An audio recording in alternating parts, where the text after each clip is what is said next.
বায়ু দূষণ সম্পূর্ণ অ্যাড্রেস করা, এটা চীনের মতন দেশেরই লেগেছে 37 ভাগ করতে 5 বছর, আমাদেরও সময় লাগবে। পরিবেশে আমি দায়িত্ব নেয়ার পরে 2 সপ্তাহে 18টি হাতি মারা গিয়েছে। তার মানে হচ্ছে সমস্যার পিকে আমরা চলে গেছি। বিভিন্ন বনাঞ্চলে পিকনিক হয়, লাউড স্পিকার ব্যবহার করা হয়, গাড়ি পার্কিং হয়, সেটা আমরা সম্পূর্ণ নিষিদ্ধ করেছি। দেশের ইতিহাসে এই প্রথম গাছ কাটার অপরাধে একজন জেলে গেছে। দেশের এই ইতিহাসে এই প্রথম বন্যপ্রাণী মেছো বিড়াল মেরে মানুষ জেলে গেছে। মানে আইনি প্রক্রিয়াটা শুরু হয়েছে। এখন যদি সুভাদ্রায় যান দেখবেন ওখানে পুরোটাই হচ্ছে প্লাস্টিকের বোতলের খাল, ওখানে আর পানি বলে কিছু নেই।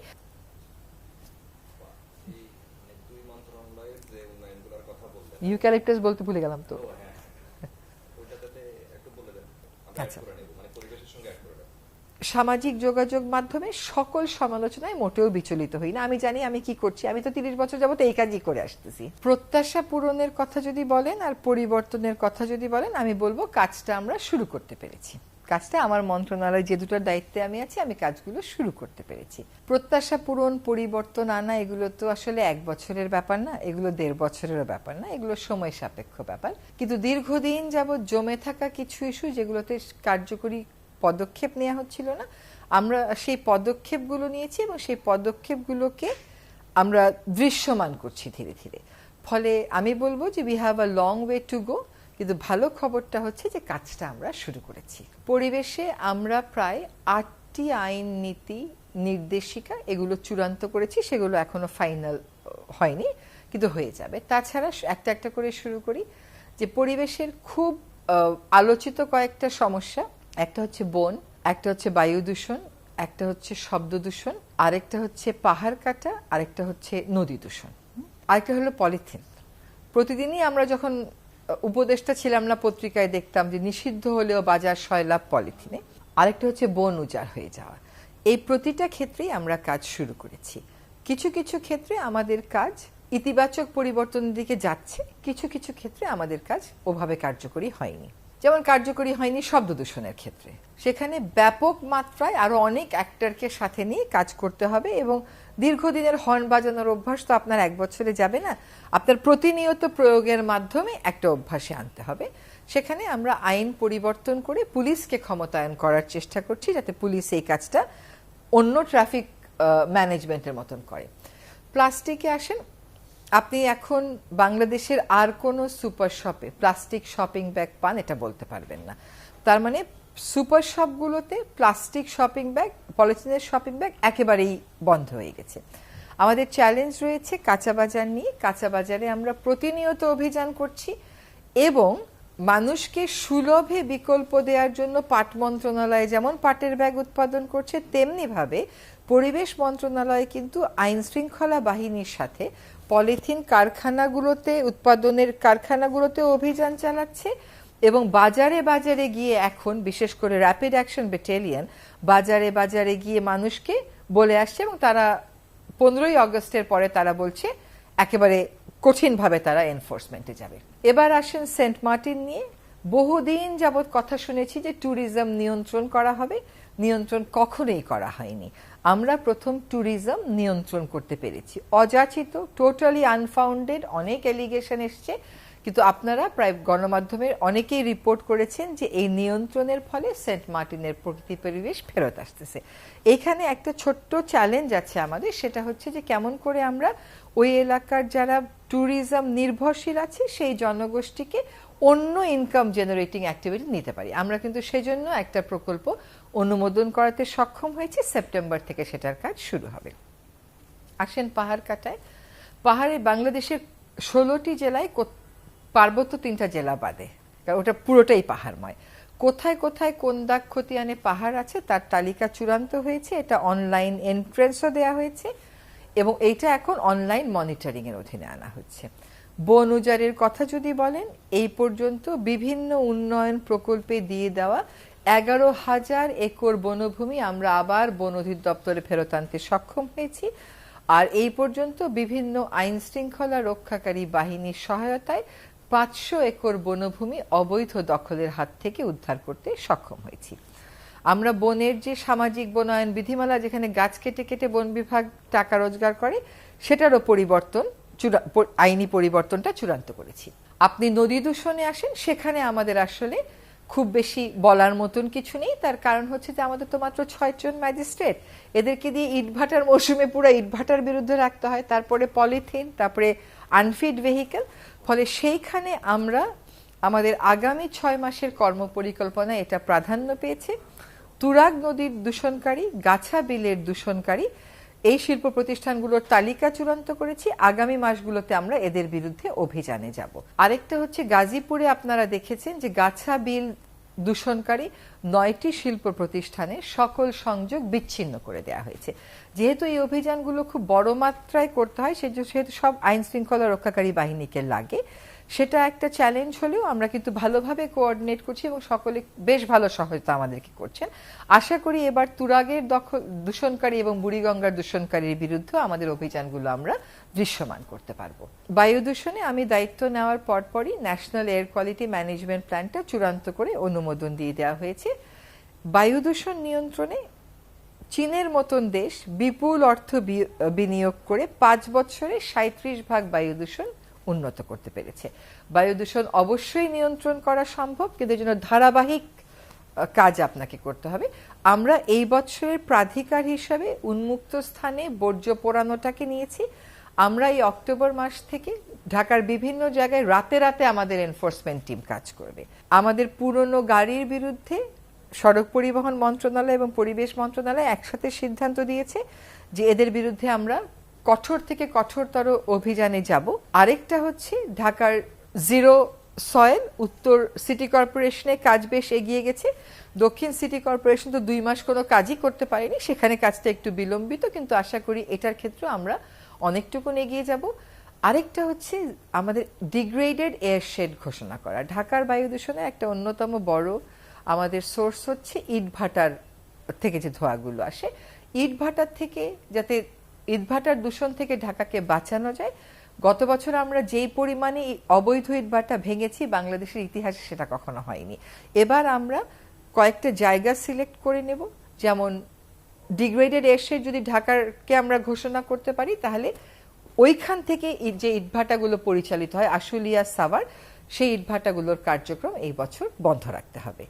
সেটার মাধ্যমে ধূলি দূষণ নিয়ন্ত্রণের মাধ্যমে বায়ু দূষণ কিছুটা হলেও নিয়ন্ত্রণে আনতে পারবো। কিন্তু বায়ু দূষণ সম্পূর্ণ অ্যাড্রেস করা, এটা চীনের মতন দেশেরই লেগেছে 37 ভাগ করতে 5 বছর, আমাদেরও সময় লাগবে, কিন্তু এটা করা সম্ভব। কাজে সাফল্য প্রত্যাশার কথা যদি বলেন, যে কাজগুলো কখনো শুরুই হয়নি, এই কাজগুলো দৃশ্যমানভাবে শুরু হয়েছে। আপনি একটু বনে যাই, আমরা 3টা বন পুনরুদ্ধারের কাজ শুরু করেছি বনভূমি উদ্ধারের পাশাপাশি। একটা হচ্ছে চুনতি অভয়ারণ্য, আরেকটা হচ্ছে মধুপুর শালবন, আরেকটা হচ্ছে সোনাদিয়া উপকূলীয় বন। একটি উপকূলীয় বন, একটি চিরসবুজ বন, আরেকটা হচ্ছে পাতার ঝরা বন। শালবনে আমাদের টার্গেট হচ্ছে 3 বছরে প্রায় 10,000 একর বনভূমি শাল ফিরিয়ে আনা। এগুলোতে এখন ইউক্যালিপটাস আছে। এই বছর আমরা 450 থেকে 750 একর আমাদের টার্গেট আছে। নানান পরিস্থিতি বিবেচনায় কম হলে 450, বেশি হলে 750। চুনতি অভয়ারণ্যের একাংশ নিয়ে সেখানেও আমাদের প্রকল্প অনুমোদন হয়ে গেছে। সেখানে আকাশমণি গাছ আছে মাইলের পর মাইল, সেগুলোকে সরিয়ে আমাদের রেইন ট্রি আনতে হবে এবং সেখানে হাতির অভয়ারণ্য আমাদের রক্ষা করতে হবে। আরেকটা হচ্ছে আমাদের সোনাদিয়া, যেটা একটু আগে বললাম, সেখানকার প্রায় 10,000 একর বনভূমি ফেরত এসছে। এখন ওখানে অবৈধ যে চিংড়ি চাষ হচ্ছে, এগুলোর বিরুদ্ধে ব্যাপক উচ্ছেদ অভিযান পরিচালনা করে তারপরে আপনাকে বনায়নে যেতে হবে। সেটা চ্যালেঞ্জিং, কিন্তু সেটাও আমরা করব। আমরা এই 3টা বন পুনরুদ্ধারের যে কর্মপরিকল্পনা করেছি, এখানে স্থানীয় জনগণের মতামত নেওয়া হয়েছে এবং দেশের বন আর বন্যপ্রাণী সংক্রান্ত বিশেষজ্ঞদের মতামত নিয়ে এই কর্মপরিকল্পনা চূড়ান্ত করা হয়েছে। পরিবেশে আমি দায়িত্ব নেয়ার পরে 2 সপ্তাহে 18টি হাতি মারা গিয়েছে। তার মানে হচ্ছে সমস্যার পিকে আমরা চলে গেছি। এখন আমরা হাতি রক্ষাকল্পে একটা মোটামুটি ভালো প্রকল্প, এটাও অনুমোদন হয়ে গেছে। এটা এই 15 তারিখের পরে আমরা আপনাদের সবাইকে নিয়ে ইনাগরেট করব। ওই প্রকল্পের অধীনে আমরা পর্যাপ্ত সংখ্যক এলিফ্যান্ট রেসপন্স টিম অলরেডি কাজ করছে, বাট তাদেরকে প্রাতিষ্ঠানিকী করার সুযোগ পাবো। হাতিতে একটু চিপ দিয়ে তাকে তার মুভমেন্ট মনিটর করার সুযোগ পাবো। আমরা হাতির একটা অরফানেজ, সিলেটে করব, যেখানে ক্যাপটিভ হাতিগুলো যেগুলো আছে, আপনারা জানেন যে যেখানে যেখানে আমরা খবর পেয়েছি সার্কাসে হাতি, রাস্তায় চাঁদাবাজি হাতি, যেখানে আমরা খবর পেয়েছি আমরা সেখান থেকে নিয়ে এসে গাজীপুরের সাফারি পার্কে রেখেছি। তাদের সবাইকে আমরা লাঠিটিলা বা অন্য একটা বনে একটা এলিফ্যান্ট অরফানেজ করব। এই কাজটা আমাদের সময় শুরু হয়ে যাবে। এবং কিছু প্রকৃতি বিধ্বংসী কাজ, যেমন ধরেন আপনার লাঠি টিলাটাকে একটা সাফারি পার্ক ঘোষণা করে ট্যুরিজম প্রমোট করা, সেটাও কিন্তু আসলে আমরা নিয়ন্ত্রণ করছি। ওই প্রকল্পই আমরা বাদ দিয়ে দিচ্ছি, ওখানে বরং এখন আমরা হাতির অভয়ারণ্য করবার চেষ্টা করছি। বিভিন্ন বনাঞ্চলে পিকনিক হয়, লাউড স্পিকার ব্যবহার করা হয়, গাড়ি পার্কিং হয়, সেটা আমরা সম্পূর্ণ নিষিদ্ধ করেছি। এবং আপনারা জেনে খুশি হবেন যে দেশের ইতিহাসে এই প্রথম গাছ কাটার অপরাধে একজন জেলে গেছে। দেশের এই ইতিহাসে এই প্রথম বন্যপ্রাণী মেছো বিড়াল মেরে মানুষ জেলে গেছে। মানে আইনি প্রক্রিয়াটা শুরু হয়েছে। এর মধ্যেই যখন আমাদের গাজীপুর সাফারি পার্ক থেকে লেমুর চুরি হয়ে গেল, আমরা কিন্তু চুরি হয়ে যাওয়া একটা লেমুর ফেরাতে সক্ষম হয়েছি এবং সেই আইনি প্রক্রিয়া চলমান আছে। পানি সম্পদ মন্ত্রণালয়ে আমি দায়িত্ব নেওয়ার পরপরই দেশের সকল নদ নদী দখল দূষণমুক্ত হয়ে যাবে, এরকম একটা প্রত্যাশা অনেকের মধ্যে ছিল। আমার নিজেরও একটা স্বপ্ন হচ্ছে প্রত্যেকটা জেলায় অন্তত একটা করে নদী যদি আমরা 5 বছরে দখল দূষণ মুক্ত করতে পারতাম, দৃষ্টান্ত সৃষ্টি হতো। আমি কিন্তু কখনো বলিনি যে 1 বছরে 64 নদী দখল দূষণ মুক্ত করব, এটা সময় সাপেক্ষ। কিন্তু আমরা যেটা করেছি, দেশের সকল জেলা প্রশাসকের কাছ থেকে একটি করে নদী দখল দূষণ মুক্ত করার কর্মপরিকল্পনা এনেছি। সেই কর্মপরিকল্পনাগুলো আমরা চূড়ান্ত করছি, কিন্তু এর মধ্যে প্রাধিকার ভিত্তিতে 13টি কর্মপরিকল্পনা আমরা চূড়ান্ত করে ফেলেছি। তার মধ্যে দেশের সবচাইতে দূষিত 3টা নদী লবণদহ, সুতাং এবং হাড়িধোয়া, এগুলোর প্রথম পর্যায়ের প্রকল্প অনুমোদিত হয়ে গেছে। এই বর্ষার পরপর কাজও শুরু হয়ে যাবে। আরেকটা হচ্ছে শ্যামা সুন্দরী নদী রংপুরে, যেটাকে এখন এটা খালে পরিণত হয়েছে।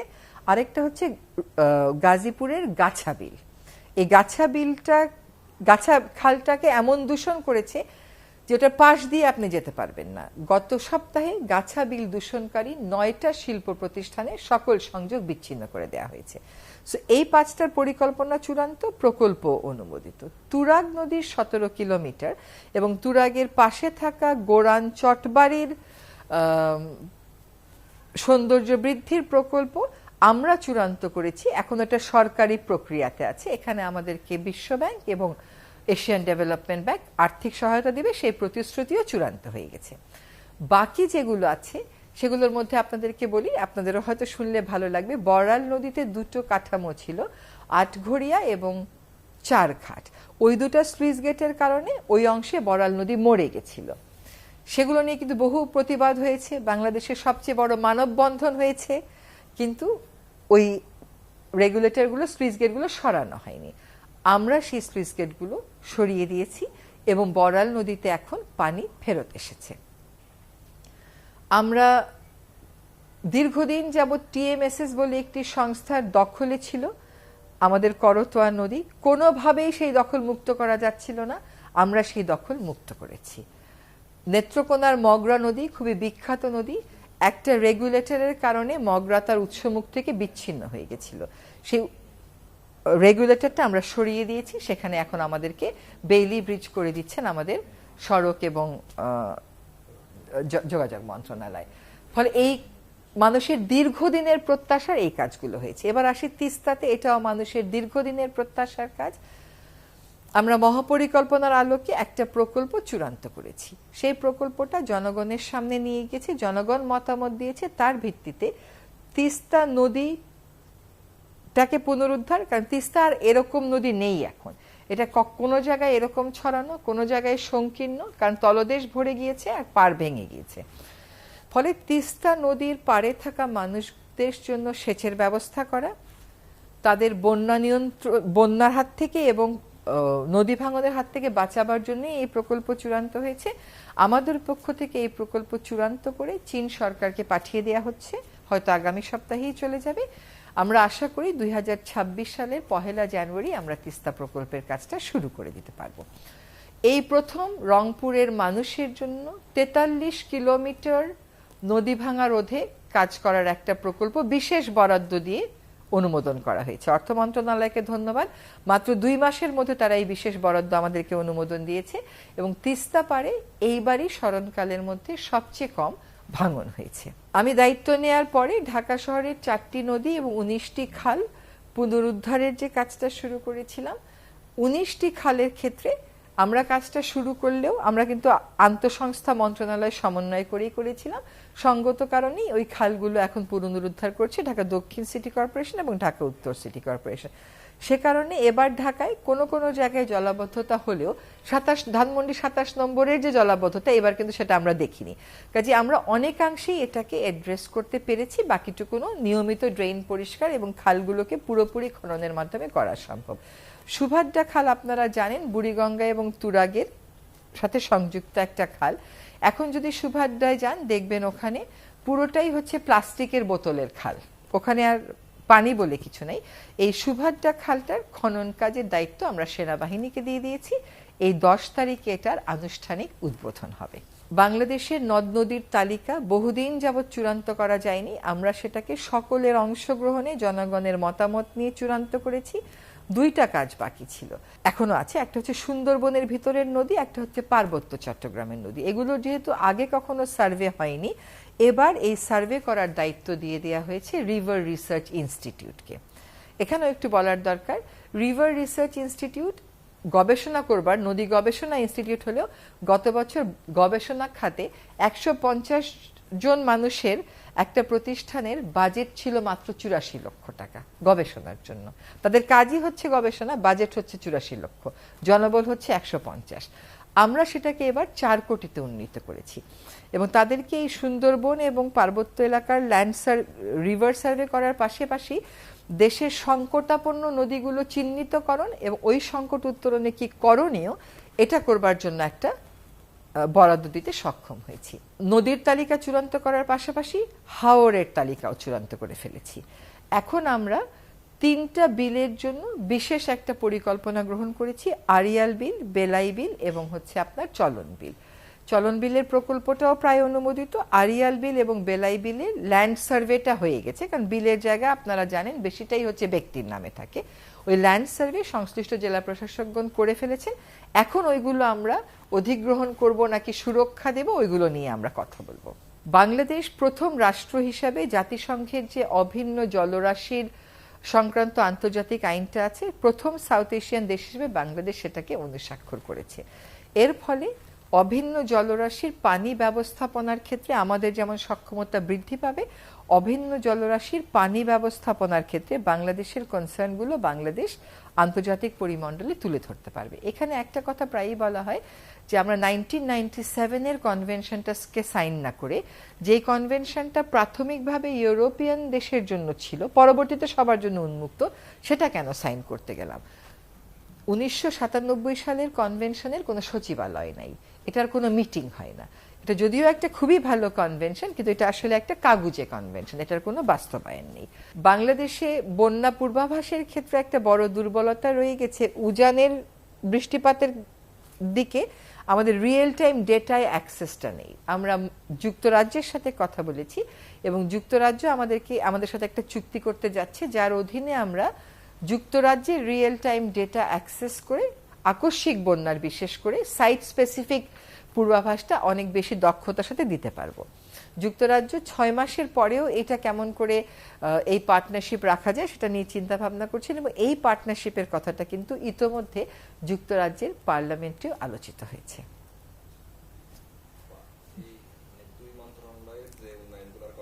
ইউক্যালিপটাস বলতে ভুলে গেলাম তো। আচ্ছা, মানুষের অনেক দিনের প্রত্যাশা ছিল এই দেশে ইউক্যালিপটাস এবং আকাশমণি গাছের রোপণটা বন্ধ হোক। এখন অনেক গাছ তো রোপণ হয়ে গেছে, সেগুলোর ব্যাপারে রাতারাতি কিছু করার নেই, কিন্তু সরকারি কোনো কর্মসূচিতে কিন্তু এগুলো আর রোপণ করতে দেয়া হচ্ছে না। এবং এইবার আমরা কৃষি মন্ত্রণালয়ের সাথে মিলে সকল নার্সারিতে এগুলোর চারা উত্তোলন, চারা বিক্রি এবং চারা রোপণ নিষিদ্ধ করে দিয়েছি এবং আমরা চেষ্টা করছি 2টা এলাকাতে মানুষকে উদ্বুদ্ধ করে ইউক্যালিপটাস এবং আকাশমণি সরিয়ে অন্য বৃক্ষ আনা যায় কিনা সেটা নিশ্চিত করতে। একটা হচ্ছে প্রশাসনিক নিয়ম কানুন তো আর আমাদের জানা নেই, আমরা তো আগে কেউ সরকার চালাইনি। সেখানে দেখেছি যে প্রশাসনিক নিয়ম এত বেশি যে আউটকাম আনাটা বেশ চ্যালেঞ্জিং, মানে আপনার প্রক্রিয়া করতে করতে 1-1.5 বছর চলে যায়। যেমন ধরেন আপনি বড় একটা নদী দূষণমুক্ত করবেন, ওটার জন্য একটা স্টাডি লাগবে, ওই স্টাডি মিনিমাম 1 থেকে 2 বছর যাবত আপনার করতে হয়। তো আমাদের তো সময়ই হচ্ছে কার্যত মানে 1 থেকে 1.5 বছর। আরেকটা বাধা ছিল, সেটা হচ্ছে প্রথম 4 মাস কিন্তু আসলে আমরা ঠিকভাবে আমাদের কার্যক্রম করতে পারিনি, কারণ আমাদের আইন শৃঙ্খলা পরিস্থিতির অত্যন্ত ভঙ্গুর ছিল। প্রচুর বিক্ষোভ বিদ্রোহের মধ্য দিয়ে আমাদের কাজ করতে হয়েছে। তো সেগুলো একরকম উত্তরণ করে যখন কাজ করেছি, আমি বলবো যে এই কাজগুলোর কথা তো কেউ কাউকে কোনোদিন বলে নাই। যেমন সেন্ট মার্টিনে ট্যুরিস্ট নিয়ন্ত্রণ করতে হবে, এটা কেমন করে নিয়ন্ত্রণ করা যাবে? জাহাজ নিয়ন্ত্রণ করে, নাকি টিকিট নিয়ন্ত্রণ করে, নাকি হোটেল বুকিং নিয়ন্ত্রণ করে? এটা তো কেউ, এই কাজগুলো তো কেউ কখনো করেনি। যেমন গাজীপুরে আমি যখন আমার সহকর্মীদেরকে বললাম যে 5ই আগস্টের পরে 88 একর বনভূমি দখল হয়েছে, চলেন প্রাথমিকভাবে আমরা এই 88 একর উদ্ধার করি। এখনো পর্যন্ত আমরা 66 একর উদ্ধার করতে পেরেছি, বাকিটা পারিনি। কারণ হচ্ছে কি, এটা বিপুল পরিমাণে আপনার শক্তি নিয়ে নামতে হয়। আপনি দেখেন আমরা জাফলংয়ে যে মানে 17টা যে পাথর কোয়ারি আমরা নিষিদ্ধ করলাম, সেখানে চ্যালেঞ্জও যেমন ছিল, আমাদের সহায়তাও ছিল। খনিজ সম্পদ মন্ত্রণালয়কে যখন আমরা বললাম যে 17টা হচ্ছে সাংঘাতিক নান্দনিক এবং এগুলো হচ্ছে ইকোলজিক্যালি ক্রিটিক্যাল এরিয়া, তারা কিন্তু আমাদের যুক্তি অনুধাবন করে ইজারাযোগ্য কোয়ারি তালিকা থেকে এগুলোকে বাদ দিল। কিন্তু সেখানে যখন আমরা ভিজিট করে দেখে আসলাম, সেখানে তো আক্রমণের মুখে আমাদেরকে পড়তেই হলো। তারপরে প্রায় সকল রাজনৈতিক দলকেই তো আমরা দেখলাম যে তারা পাথর উত্তোলনের পক্ষে বললেন। এখন তাদের সাথে আমরা কথা বলবো, কারণ অর্থনৈতিক যে যুক্তিগুলো সাধারণত প্রথাগতভাবে দাঁড় করানো হয়, তার বিরুদ্ধে যুক্তিগুলো তো তাদের জানা নেই। একটা ছোট উদাহরণ দিই, আপনি যখন ভিয়েতনাম কেন বিখ্যাত ইন্টারনেটে সার্চ করবেন, দেখবেন ভিয়েতনামে দেশ বিদেশ থেকে মানুষ আসে আমাদের জাফলং এর মতো একটা নদী দেখতে। আর সেখানে আমরা আমাদের জাফলং এ ট্যুরিজমকে এমফেসাইজ না করে কিছু মানুষের স্বার্থে শুধু পাথর উত্তোলনের কথা বলি, অথচ দেশের মোট চাহিদার পাথরের মাত্র 6% আসে হচ্ছে জাফলং থেকে, বাকিটা আমরা আমদানি করি। তো জাফলংকে যদি আমরা সুন্দর করে রাখতে পারতাম, এটা ইন্টারন্যাশনালিও হয়তো আমরা ট্যুরিজমটাকে অ্যাট্রাক্ট করতে পারতাম, অনেক বেশি মানুষের নিরাপদ কর্মসংস্থান হতো। এখন সারাদিন পানিতে নেমে নেমে পাথর তুলতে হয়, এটা তো কোনো কর্মসংস্থান না, এটা এমপ্লয়মেন্ট না, এটা এক্সপ্লয়টেশন। ফলে বাধার মধ্যে একটা হচ্ছে, বাধা বলবো না ঠিক, যে প্রশাসনিক অনেক জটিলতা থাকে, আরেকটা হচ্ছে সামগ্রিক আইন শৃঙ্খলা যে পরিস্থিতি ছিল সেটাকে এড়িয়ে যাওয়ার তো আমাদের কোনো সুযোগ ছিল না। এখন আইন শৃঙ্খলা পরিস্থিতি উন্নতি হচ্ছে, হয়তো আমরাও কাজ কিছুটা জোরদার করতে পারবো। সামনে তো আবার নির্বাচন, সেটা আবার মাথায় রেখে প্ল্যানটা করতে হবে। মানে ফেসবুক আমি সারাক্ষণ যে দেখি তা না, কিন্তু ফেসবুক পড়ে কিন্তু আমি অনেক কিছু জানতেও পারি। তো এখন হয়েছে কি, একটা গণ অভ্যুত্থানের পরের যখন একটা সরকার আসে, ওই যে সরকার উৎখাত হলো, যে সরকার পালিয়ে গেল, তার একটা সমর্থক গোষ্ঠী আছে, তারপরে নানান রাজনৈতিক সমীকরণ আছে। এগুলোর মধ্যে এই ধরনের আপনি কনস্ট্রাকটিভ সমালোচনা কোনটা, যদি বলা হয় যে আপনি তো পলিথিনের বিকল্প দেননি, এই সমালোচনায় তো আপনাকে এটা গ্রহণ করতে হবে এবং এটা আপনাকে চিন্তা করতে হবে, এটার একটা সমাধানে আসতে হবে। কিন্তু পলিথিন না পাই কিন্তু আপনার চিন্তা করে কোনো লাভ নেই। যেখানে আপনার বুড়িগঙ্গা নদীর নিচে 5 থেকে 7 ফিট আপনার হচ্ছে পলিথিন, সেখানে এইটা শুনলে তো আমার হবে না, আমাকে আমার যে কাজটা সেটা করতেই হবে। আমি সামাজিক যোগাযোগ মাধ্যমে সকল সমালোচনায় মোটেও বিচলিত হই না। আমি জানি আমি কি করছি, আমি তো 30 বছর যাবত এই কাজই করে আসতেছি। মাঝে মাঝে একটু ইন্টারেস্টিং লাগে, যেমন ধরেন আমরা যখন পলিথিন উৎপাদনের বিরুদ্ধে অভিযান করলাম, তখন একটা শীর্ষস্থানীয় পত্রিকা বলতে চাচ্ছিল যে উৎপাদন বন্ধের মাধ্যমে আপনারা শ্রমিকদের স্বার্থের ব্যাঘাত ঘটাচ্ছেন। তখন আমি তাকে তার পত্রিকাই বের করে দেখালাম যে আপনার পত্রিকাতে এডিটোরিয়াল পর্যন্ত হয়েছে উৎপাদনের জায়গা বন্ধ করতে হবে। তো এরকম তো বৈসাদৃশ্য আছে। কথা হচ্ছে যে আপনি দেখবেন যে কয়টা আপনার লাইক চিহ্ন আসে, কয়টা আপনার ভিন্ন কিছু আসে। আমি এখনো পর্যন্ত দেখেছি যে লাইক চিহ্নই বেশি আসে। ফলে আমি মনে করি না এগুলা নিয়ে ডিমোরালাইজ হওয়ার কিছু আছে। ফেসবুকে কিছু যথাযথ সমালোচনা আসে, আমি সেগুলোকে গোনায় ধরি এবং সেগুলো নিয়ে কাজ করি। সমাজে যখন পলিথিন ব্যাগ ছিল না, বেশি দিন আগের কথা না, 25 বছর আগের কথা, তখন মানুষ বাজার করেনি। তখন কি হয়েছে, আপনার বাসায় এখনো একটা পাটের ব্যাগ আছে। ব্যাপারটা হচ্ছে আপনাকে অভ্যাস করতে হবে বাসা থেকে ব্যাগ নিয়ে যাওয়ার। আপনাকে অভ্যাস করতে হবে যে ব্যাগে একটু রক্ত লাগলে ওই নিয়ে অস্থির না হয়ে বাসায় এসে ওটাকে ধুয়ে দেওয়ার। আপনি সেটা চিন্তা না করে আমাকে সরকার কেন বিকল্প দিল না এটা চিন্তা করলে তো হবে না। এটা বিকল্পের কথা বলা হয়, বিকল্প সমাজেই আছে। তবে এখন একটা হচ্ছে কি যে আমরা বিকল্প আনার সাথে সাথে দেখা গেল পাটের বেইলের দাম হঠাৎ করে বেড়ে গেল, সেজন্য আমরা এখন সাশ্রয়ী মূল্যে পাটের ব্যাগ দেওয়ার চিন্তা করছি। এতে কিন্তু আমার পাট শিল্প অনেকটা এগোবে। স্থানীয় মানুষের জন্য আমরা একটা বিস্তারিত কর্ম পরিকল্পনা নিয়েছি এবং সেখানে কিন্তু স্থানীয় চেয়ারম্যান যারা ছিলেন তারাও তাদের মতামত দিয়েছে।